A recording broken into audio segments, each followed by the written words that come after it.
Today's Bible reading. Let me start with the Joachim's exile and release. BC 610, Nebuchadnezzar becomes king of Babylon after Carchemish, 605 BC. Now, 598 BC, Joachim ascends to the throne of Judah. 597 BC, Nebuchadnezzar exiles Jehoiakim to Babylon. 592 BC, Babylonian tablet mentions rations given to Jehoiakim. 588 BC, Nebuchadnezzar begins the siege of Jerusalem. 586 BC, Nebuchadnezzar burns down the temple. 562 BC, evil Merodach ascends to the throne of Babylon. 561 BC, Jehoiakim is released from prison.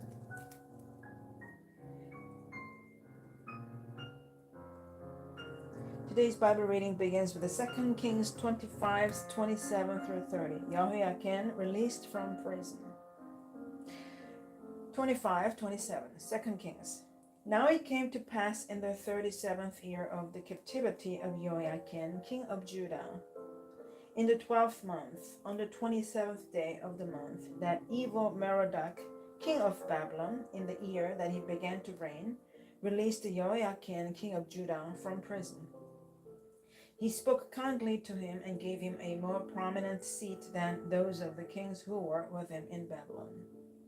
So Jehoiakim changed from his prison garments, and he ate bread regularly before the king all the days of his life. And as for his provisions, there was a regular ration given him by the king, a portion for each day, all the days of his life. Jeremiah 52, 31 through 34. Now it came to pass in the 37th year of the captivity of Jehoiakim, king of Judah, in the 12th month, on the 25th day of the month, that evil Merodach, king of Babylon, in the first year of his reign, lifted up the head of Jehoiakim, king of Judah, and brought him out of prison. And he spoke kindly to him and gave him a more prominent seat than those of the kings who were with him in Babylon.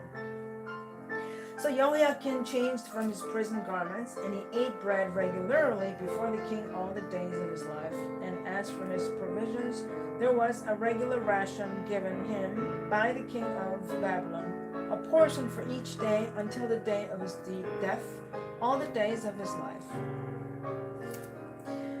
Let me read the transition, Isaiah and the fall of Babylon. The prophet Isaiah, son of Amos, lived during the Neo-Assyrian Empire almost 200 years before the time of the Neo-Babylonian Empire. Nevertheless, the book of Isaiah records some prophecies in which Babylon's fall is described. Some scholars suggest that these oracles refer to the Babylon of Isaiah's own day. During Assyria's rule in the 8th century BC, Babylon was a continual thorn in the Assyrian side. The Babylonian ruler, Merodach Baladan, twice managed to declare independence from Assyria. The destruction of Babylon that Isaiah prophesies then would describe the assault of the Assyrian king Sargon in about 710 BC, which put down Babylon's first rebellion. While this interpretation is surely possible, it seems odd. Merodach Baladan was a guerrilla leader who spent much of his time hiding in the swamps. As such, he bears little resemblance to the great world ruler described in Isaiah 14. Other scholars understood these oracles as referring to the later and much greater Babylon of Nebuchadnezzar and his successors in the 6th century BC. This king of Babylon was the one who made the earth tremble, who shook kingdoms. The Medes contributed to this later Babylon's downfall. Israel would return from captivity in this Babylon. All of these details fit the later Babylon far better than the earlier, and so these prophecies can be associated with the Neo-Babylonian Empire. Although Isaiah 33 through 35 do not name Babylon, Several strong indicators suggest reading these chapters in light of Babylon's destruction of Jerusalem in 586 BC and the aftermath of that event. In Isaiah 21, Babylon is called a plunderer. And Isaiah 33:1 calls down woe on the plunderer in very similar language. Also, the judgments of Jeremiah 49:7 through 22 and Obadiah condemn Edom for its part in Nebuchadnezzar's destruction of Jerusalem. Reminiscent of these passages is Isaiah 34, which calls down a curse on Edom in recompense for the cause of Zion. Finally, the promise of Isaiah 35 that the ransomed of the Lord will return to Zion makes the most sense when read in light of the Babylonian captivity. Because these chapters of Isaiah fit the later time period so well, many have suggested that they were not prophesied by the 8th century Isaiah at all. At the very least, some propose that Isaiah's original words were expanded by 6th century editors to apply more closely to their own time.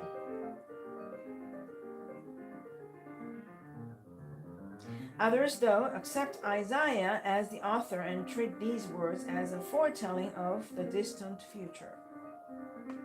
Isaiah 13:1 through 14:23.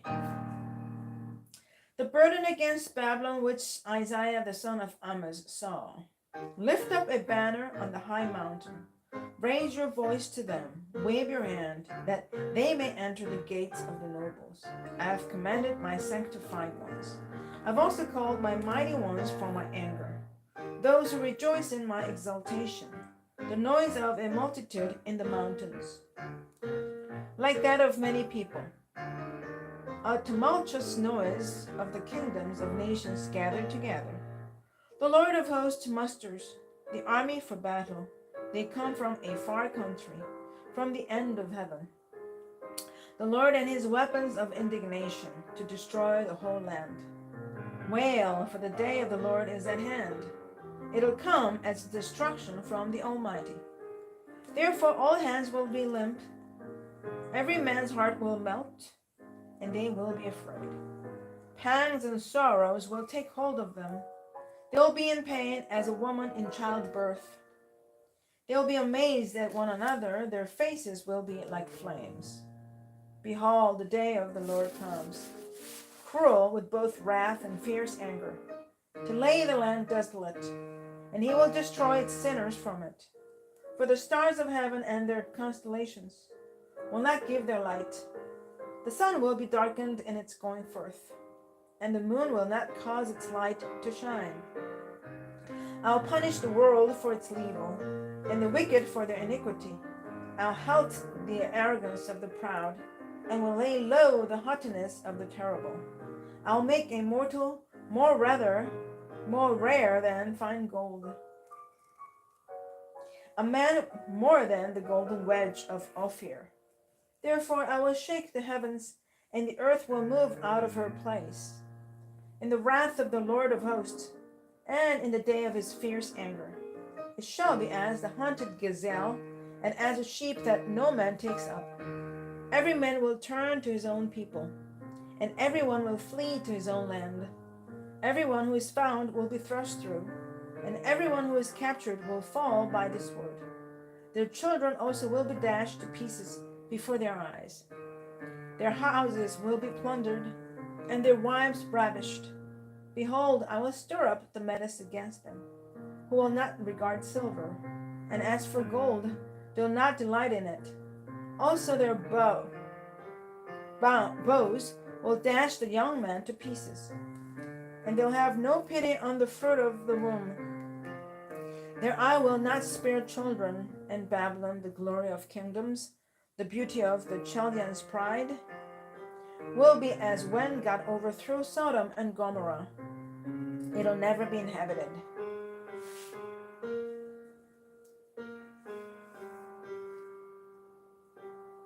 Nor will it be settled from generation to generation, nor will the Arabian pitch tents there, nor will the shepherds make their sheepfolds there.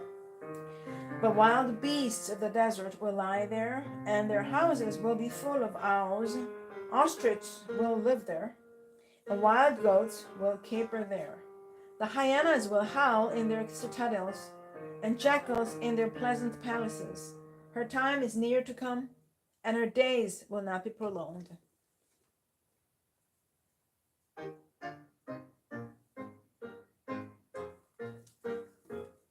Evil Merodach extends goodwill. Jeremiah 52:31. Evil Merodach ruled from 562 to 560 BC as the third king of the Chaldean dynasty of Babylon.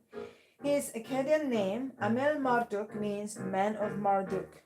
Little is known of his short reign, which was quite different from that of his famous father Nebuchadnezzar II, whom he succeeded.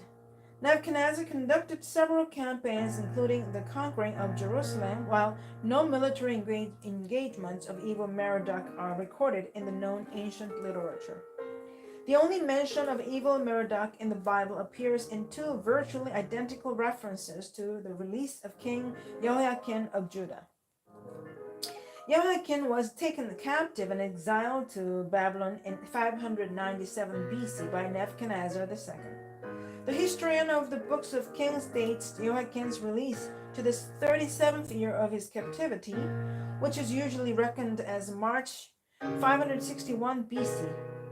Evil Merodach did not allow the Judean king to leave, but rather placed him under house arrest while treating him kindly. Greek, Jewish, and Latin sources later than the Bible have more to say about evil Merodach. Unfortunately, much of this material is probably more legendary than actual. Some of the stories about evil Merodach come from Jewish Midrash, which is extensive Jewish commentary on biblical passages.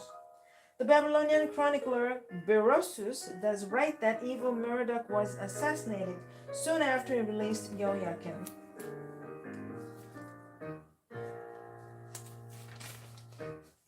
This is the end of the Bible reading today. Thanks for joining me. Have a great day. God bless you, and see you tomorrow.